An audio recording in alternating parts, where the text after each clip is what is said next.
Oi pessoal, eu sou Alessandro e como prometido eu vou comentar Guerra dos Reinos, Crônicas de Guerra. A Guerra dos Reinos é a grande saga do momento na Marvel, pelo menos no Brasil, né? A gente sabe que entre um título sair nos Estados Unidos e ele chegar aqui no Brasil, tem aí um lapso de alguns meses. Mas no Brasil agora, a Guerra dos Reinos está bombando, está afetando o universo Marvel como um todo. E essa saga, ela mostra a invasão da Terra pelas hordas de Malekith, o Elfo Negro, né?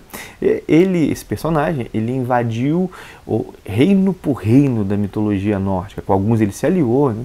E agora chegou a Midgard, a Terra. Como um personagem brincou, né? Tem uma fala de um personagem na própria saga, é como se o universo Marvel fosse invadido pelo Senhor dos Anéis.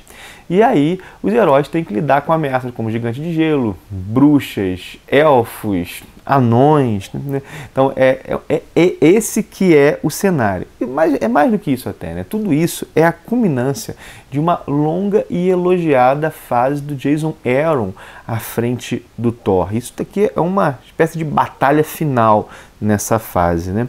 A minissérie principal está sendo publicada aqui no Brasil em 3 encadernados de capa cartonada, que na verdade esses encadernados trazem a história principal. No número 1 tinha 2 números, já foi comentado aqui no canal da minissérie principal, e mais alguns tie-ins, né? Mas como toda mega saga, assim, há consequência em vários títulos, em várias histórias. Então, além desse encadernado, né? Além desse encadernado Guerra dos Reinos, esses 3, e das histórias que aparecem nas revistas mensais, a Panini vai lançar 3 encadernados também, junto com Guerra dos Reinos, intitulados Guerra dos Reinos, Crônicas de Guerra, que traz outras histórias derivadas, outros tie-ins. Se eu entendi bem, os principais tie-ins, né, histórias ligadas a essa saga, vão estar publicados aqui, né, em Guerra dos Reinos, Crônicas de Guerra. Nesse primeiro número, nós temos as seguintes edições, né?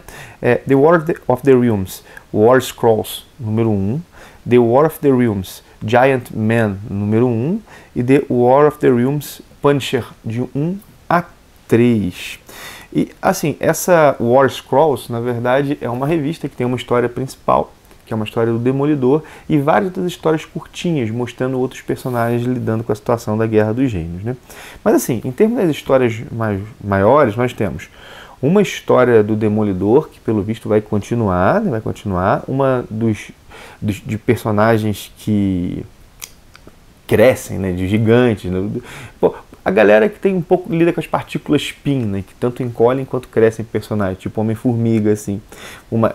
É o primeiro número de uma minissérie também, e uma história completa do Justiceiro. Antes de comentar história por história, deixa eu só fazer um comentário de uma decisão editorial da Panini que tem me incomodado muito, né? É coisa pequena, mas assim, principalmente para, sei lá, quem quer saber quem escreveu, quem desenhou, é algo que incomoda. Olha só. A Panini, ela tem colocado os créditos nas histórias assim, né? Uma página inicial que traz todos os desenhistas, todos os roteiristas. Até aqui, beleza, não há problema nenhum nisso. E nas histórias não aparece o nome dos criadores. Qual é o problema, né? Pensa um encadernado desse aqui, que nós temos, assim, vários autores, vários desenhistas, vários roteiristas. Então tá a listinha aqui. Tá a listinha aqui. Mas como é que eu vou saber quem escreveu cada história? Beleza, você pode me dizer. Ela coloca na ordem, né? Vai lá, o Jason Aaron escreveu a primeira, o Josh Trujillo escreveu a segunda, e assim por diante. Beleza, pode ser isso, né? E ao que parece é isso. Mas às vezes uma história tem 2 autores, né? E aí nessa lista aqui como é que fica, né? Eu imagino que eu deveria, assim, tipo, elencar o autor história por história. Por exemplo, o Deus Sem Medo. Quem escreveu, quem desenhou, né?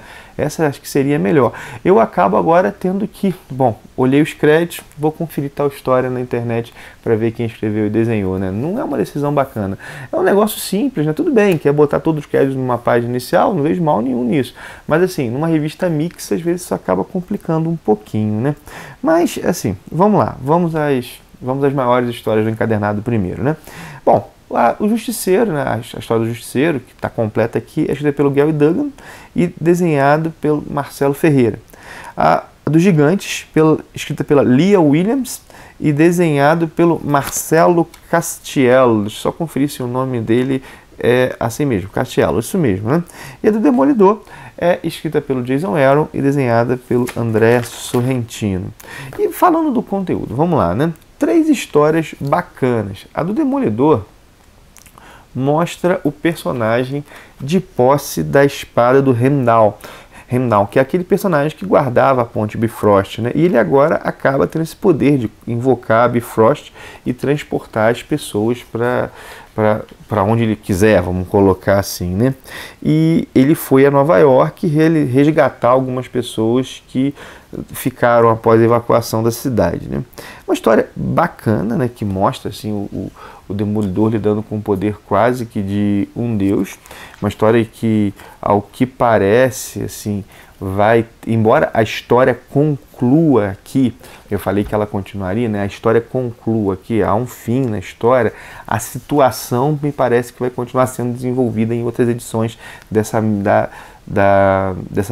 encadernado aqui. Na verdade, essa história saiu na The War of the Realms, War Scrolls, né? Então me parece que vai continuar, né?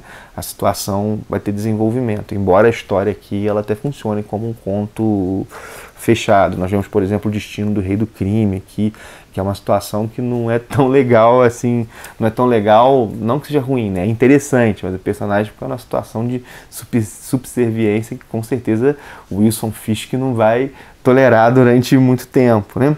E essa é uma história que ela está muito ligada à série principal. Inclusive tem um deslize da Panini aqui, porque essa situação do Demolidor só vai estar assim após o segundo volume de Guerra dos Reinos, que saiu depois disso aqui. Eu já até vi, já chegou acho que na loja da Panini, mas assim, foi um mole da Panini ter lançado isso antes. E eu acho também que essa aqui tá tão ligada à série principal que talvez fosse melhor ter saído junto no encadernado lá onde a série principal está saindo. Mas assim, isso é só uma posição, né? Já a história do Justiceiro, que é uma minissérie em 3 partes, escrita pelo Gary Duggan, né? Essa história já não tem a ver tanto com a série principal, né? Na verdade, é só o Justiceiro lidando com essa situação da Guerra dos Reinos. O que acontece, né?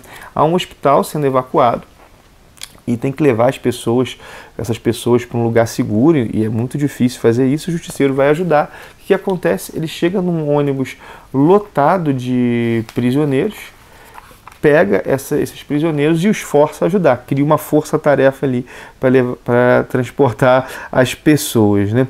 E é uma história assim, né, que ela é muito bem sucedida naquilo que se propõe, né? O foco é na ação e é um negócio meio de tirar o fôlego mesmo, é ação o tempo inteiro. E mostra também a perspectiva do Justiceiro frente ao mundo, né? O final é bem a cara do Justiceiro mesmo, assim. E na outra história, que é uma minissérie também em 3 edições, e que aqui nós temos o primeiro número, que é focada nos gigantes, nós vamos ter uma infiltração, né? Uma infiltração. Assim, aqui tem personagens como o Homem-Formiga, o Atlas, que foi do Thunderbolts, o Gigante, assim, né? E eles vão se disfarçar de gigantes de gelo e vão até o local onde esses gigantes de gelo estão situados, né? Onde eles estão alocados, vamos colocar assim, e eles têm o objetivo de matar o Ymir, que é o primeiro gigante de gelo, é um poderoso general do Malekith, mas essa aqui é uma missão de vingança por algo que aconteceu no primeiro volume da Guerra dos Reinos, né? Enfim, né? Essa primeira edição, assim, dessa história tem um começo bem bacana, promete, né? A Guerra dos Reinos, gente, ela tem um ar despretensioso focado na ação. E isso acaba transparecendo nos tie-ins, que se forem bem executados, assim, não precisa inventar a roda, o negócio funciona, fica legal, né? Vamos rapidamente para as histórias curtas, né?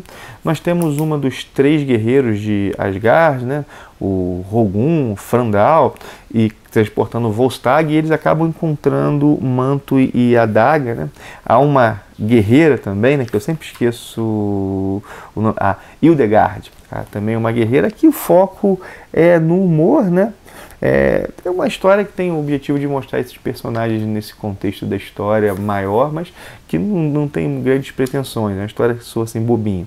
Temos também uma outra história, né, uma outra história menor, que mostra aí uma parceria do Justiceiro com o Wolverine, também nesse contexto da guerra. É como se fosse uma situaçãozinha pequena dentro da guerra. Essas aqui foram todas publicadas na War Scrolls, nesses pergaminhos de guerra, né? Acredito que o nome Crônicas de Guerra veio inclusive dessa série.